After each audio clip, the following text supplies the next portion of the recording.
Aggressive हो जाती है वो पूरी लॉबी, या ये कहें कि नौकरशाही, बहुत ज़्यादा परेशान हो जाते हैं, तो कार्रवाई के मोड में स्थितियाँ नहीं आएंगी। और जब ऐसी स्थितियाँ नहीं आएंगी तो सारे स्तंभ अपना काम बखूबी करेंगे। मेरा जो शासकीय दायित्व है वो इन दोनों के बीच कभी टकराव नहीं होता है। संविधान भारत का इतनी खूबसूरती से लिखा गया है, इनमें कभी टकराव नहीं होता है। और ये जो रील बना रहे हैं आजकल, एक पर्सनल अपना फोटोग्राफर लेकर चल रहे हैं, आजकल के अफसर बहुत देखा जा रहा है, ये जो ट्रेंड चला है इसको आप कैसे मानते हैं? रोचक तरह से आपको समझाऊंगा। जो हमारे अंदर का नायक बनने का, नायिका बनने का जो स्वाभाविक इच्छा है वही उसमें प्रस्फुटित हो रही है, वही रिफ्लेक्स हो रही है। ये कोई बच्चों का खेल नहीं है राजनीति, ये समाज का सबसे टिपिकल स्वरूप है और नेता सबसे जटिल प्राणी है।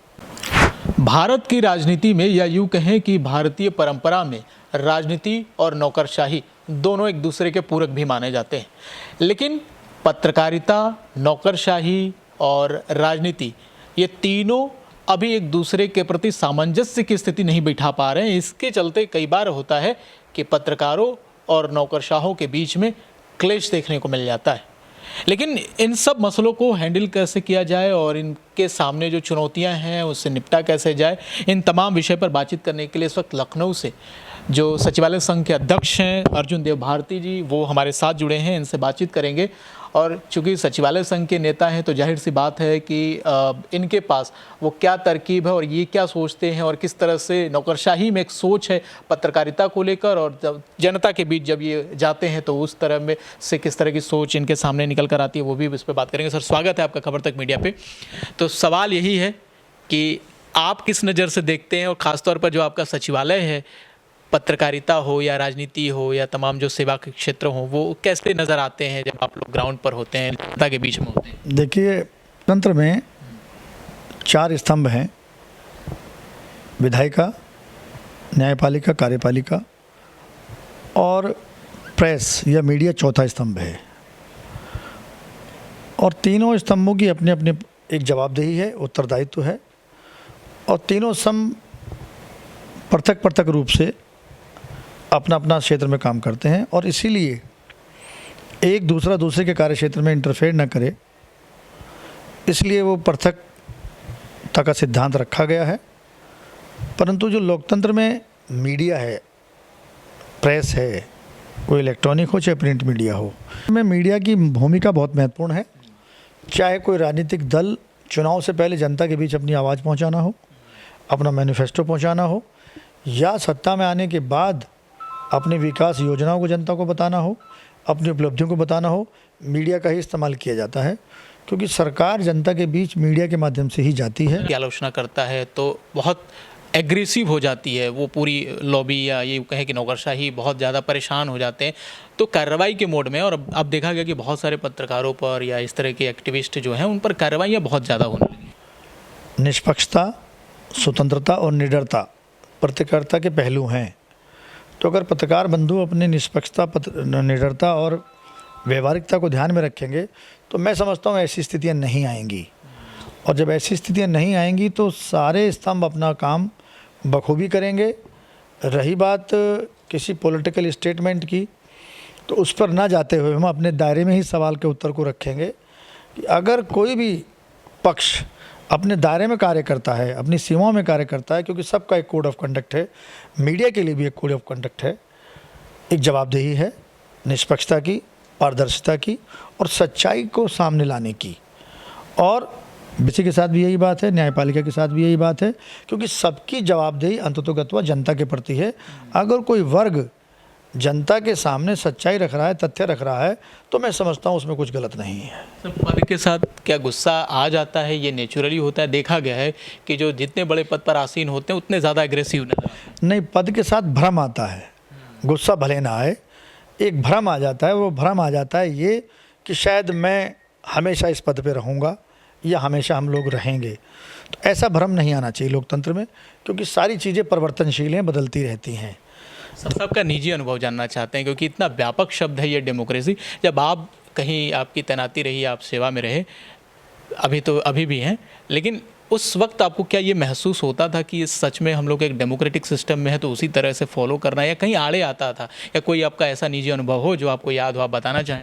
देखिए, डेमोक्रेसी में फंडामेंटल राइट, मेरे निजी अधिकार, और निजी अधिकार के बाद मेरा जो शासकीय दायित्व है वो, इन दोनों के बीच कभी टकराव नहीं होता है। संविधान भारत का इतनी खूबसूरती से लिखा गया है, इनमें कभी टकराव नहीं होता है। तो मुझे सरकारी कार्य करते हुए कभी टकराव नहीं महसूस हुआ, क्योंकि जो कर्तव्य पालन है वो भी लोकतंत्र की अवधारणा के तहत एग्जीक्यूटिव के पदाधिकारियों को दायित्व के लिए मिला है। इसमें कभी कोई टकराव नहीं होता। मैं जितना ज़्यादा एक सरकारी अधिकारी के रूप में काम करूँगा, मैं उतना ज़्यादा डेमोक्रेसी के लिए काम करूँगा। निजी तौर पर तो मैं अपनी आय के लिए काम कर रहा हूँ, अपनी आमदनी के लिए काम कर रहा हूँ। सच्चाई ये है कि ब्यूरोक्रेसी का अंग होने के नाते, नौकरशाही का अंग होने के नाते, एग्जीक्यूटिव का एक अंग होने के नाते मैं जनता के लिए काम कर रहा हूँ। और जब जनता के लिए मैं काम कर रहा हूँ तो वो काम डेमोक्रेसी के लिए काम हो रहा है। तो मैं इसमें कोई दुराव छुपाव की बात नहीं है, ना उसमें कोई भेद होता है, ना विभेद होता है, और ना उसमें कोई अंतर्द्वंद होता है। हम जितना ज़्यादा सरकारी काम करेंगे वो आखिर जनता के लिए काम हो रहा है। और जितना ज़्यादा हम बिना इस बात की उम्मीद किए कि कोई आदमी हमारे पास आए, हम उसका काम स्वतः कर दें, उसका विश्वास मजबूत होगा कि हाँ, डेमोक्रेसी अपना काम मजबूती से कर रही है। ठीक है, क्योंकि आप सचिवालय संघ के अध्यक्ष हैं, तो हमारे दर्शक जो ये बात नहीं जानते कि उन ब्यूरोक्रेट्स की आखिर नेतृत्व भी होता है और उनके बीच भी चुनाव होता है। तो इस प्रक्रिया को थोड़ा सा हम समझना चाहेंगे कि कैसे ये चुनाव प्रक्रिया में आप भाग लेते हैं और कैसे चुनाव होता है, इसमें शामिल कैसे हो सकते हैं, कितने समय के बाद इस प्रक्रिया में शामिल होना होता है। देखिए, ऐसा है, भारत के संविधान में एक आर्टिकल 309 है। आर्टिकल 309 में भारत सरकार हो चाहे प्रदेश सरकार हो, कर्मचारियों की नियुक्ति तैनाती होती है। तो जहाँ कर्मचारी की नियुक्ति की तैनाती का प्रोविज़न पूरे तरह संविधान में है, तो वहीं से संविधान में एक व्यवस्था है कि जो भी सरकारी कर्मचारी हैं उनको ये भी आज़ादी है कि वो अपनी बात उठाने के लिए एक संगठन बना सकते हैं, और प्रदेश का कार्मिक विभाग उन संगठनों को मान्यता देता है, अलग अलग विभागों के संगठनों को। उसी प्रकार सचिवालय में भी 1938 से ये संगठन काम कर रहा है। सचिवालय संघ का संविधान है, वो संगठन काम कर रहे हैं, और उसी के तहत ये चुनाव होता है। उसी के तहत हमने, उसी संविधान की दी गई व्यवस्था के तहत हमने चुनाव लड़ा। हमारा संगठन मान्यता प्राप्त संगठन है और उसमें पूरी व्यवस्था दी गई है। उसी व्यवस्था के तहत हम लोग चुने जाते हैं। 2 साल का कार्यकाल होता है। अपने कार्मिकों की समस्याओं के लिए काम करते हैं, सरकार को कराते हैं, प्रतिवेदन देते हैं, करते हैं, और सरकार और कर्मचारियों के बीच एक पुल का काम करते हैं। एक संवाद हमारा है, हमको ट्रेड यूनियन नहीं है। हमारा काम है सरकार और कर्मचारियों के बीच में एक संवाद स्थापित करना, और टकराव की स्थिति ना आने पाए, बीच में कोई समाधान निकल आए।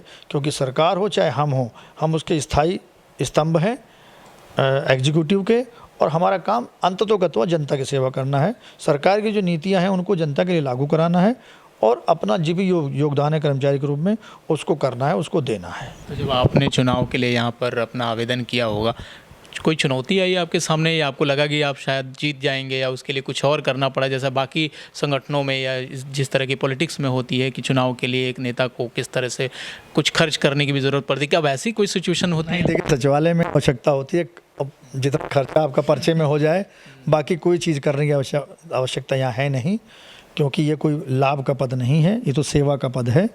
और वो जो वातावरण आम चुनाव में होता है, वो आम यहाँ वैसा वातावरण नहीं होता। यहाँ पर लोगों को जो चुना जाता है उनका गुण, उनकी क्वालिटी, उनकी नेतृत्व क्षमता, उनकी बुद्धिजीविता के आधार पर लोग चुनते हैं, क्योंकि ये बुद्धिजीवियों का कार्यालय है। ऐसी कोई चुनौती मुझे नहीं लगी, और क्योंकि मैं पहले से 10 साल से यहाँ कार्यरत था, 10 साल से यहाँ एक्टिव था, उसका मुझे लाभ मिला और लोगों ने मुझे वोट देकर जिताया। तो यहाँ आम जो चुनाव होते हैं, जो विधानसभा के या अन्य चुनाव, उस चुनाव जैसा माहौल यहाँ बिल्कुल भी नहीं होता। ये पूरी तरह से अलग तरह का चुनाव है। सर, जिस तरह से नए अफसर अब बन के आ रहे हैं, आप उनमें क्या बदलाव देखते हैं? पहले की तरह जिस तरह से लोग आते थे, जिस बैकग्राउंड से होके आते थे और जिस तरह की चुनौतियों का सामना करते थे, आज जो अफसर बन रहे हैं उनमें और बाकी लोगों में, जैसे आपने जिन चुनौतियों का सामना किया होगा, क्या फ़र्क देख रहे हैं आप? देखिए, थोड़ा सा समय के साथ तो हर चीज़ बदलती है। टेक्नोलॉजी का अपग्रेडेशन हो रहा है, चीज़ें हाथ से ज़्यादा मशीनों पे डिपेंड होती जा रही हैं। स्पीड थोड़ी बढ़ गई है, चीज़ों की गति बढ़ गई है, और डाटा एक जगह अवेलेबल है, हर चीज़ का डाटा अवेलेबल है। तो उससे सुविधा तो हुई है, मगर जो डेडिकेशन, जो लेवल ऑफ मोटिवेशन पहले हुआ करता था उसमें कहीं थोड़ा सा सामाजिक परिवेश में बदलाव होने की वजह से थोड़ा सा प्रभाव पड़ा है, और भौतिकवादी दृष्टिकोण जैसे जैसे लोगों का बढ़ता जा रहा है तो लोग थोड़ा सा व्यक्तिवादी होते चले जा रहे हैं, और मुद्दों के प्रति जो सामाजिक मुद्दे हैं, जो सरकार के मुद्दे हैं, और जो सरकार का एक मूल मंत्र है संवेदनशीलता थोड़ी सी लोगों में कम हुई है। और ये जो रील बना रहे हैं आजकल, एक पर्सनल अपना फोटोग्राफर लेकर चल रहे हैं आजकल के अवसर बहुत देखा जा रहा है, ये जो ट्रेंड चला है इसको आप कैसे मानते हैं? देखिए, ये ट्रेंड सिंपल ट्रेंड है।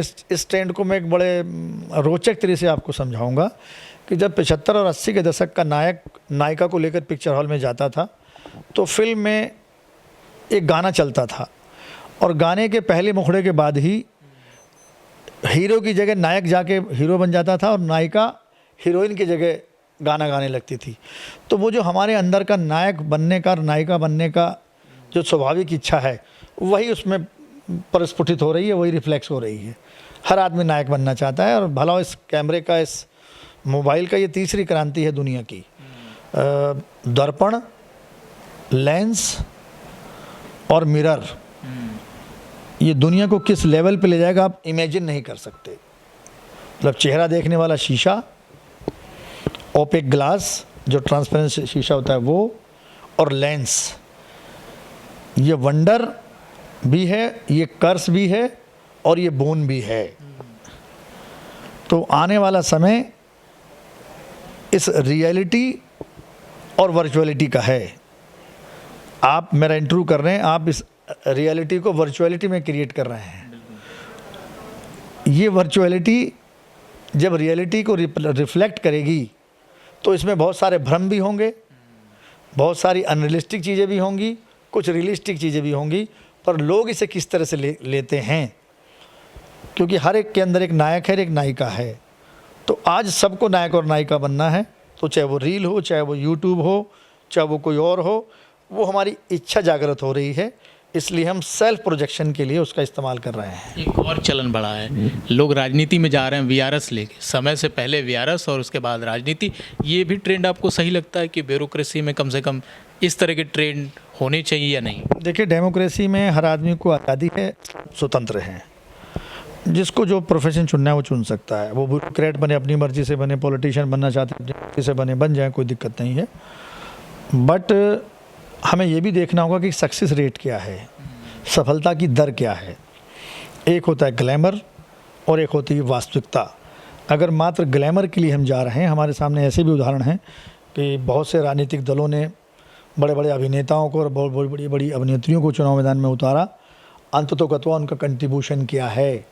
आज गांधी जी को लोग उनके कंट्रीब्यूशन से जानते हैं, आज बाबा साहब को उनके कंट्रीब्यूशन से जानते हैं, नेहरू जी को उनके कंट्रीब्यूशन से जानते हैं, जितने भी महान लोग हैं। तो समय जब उनका टेस्टिंग करेगा कि उनका योगदान क्या रहेगा, तो समय सिद्ध कर देगा कि किसने ग्लैमर में आके उस प्रोफेशन को चुना और किसने वास्तविक दबाव को महसूस करके चुना। क्योंकि ये कोई बच्चों का खेल नहीं है राजनीति, ये समाज का सबसे टिपिकल स्वरूप है, और नेता सबसे जटिल प्राणी है समाज का। वो जटिल भी है एक तरफ, और एक तरफ सरल भी है। वो सरल इतना है कि सबसे मिल लेता है, सबको समझ लेता है, और वो जटिल इतना है कि सारी जनता मिलके भी उसको अकेले को नहीं समझ पाती।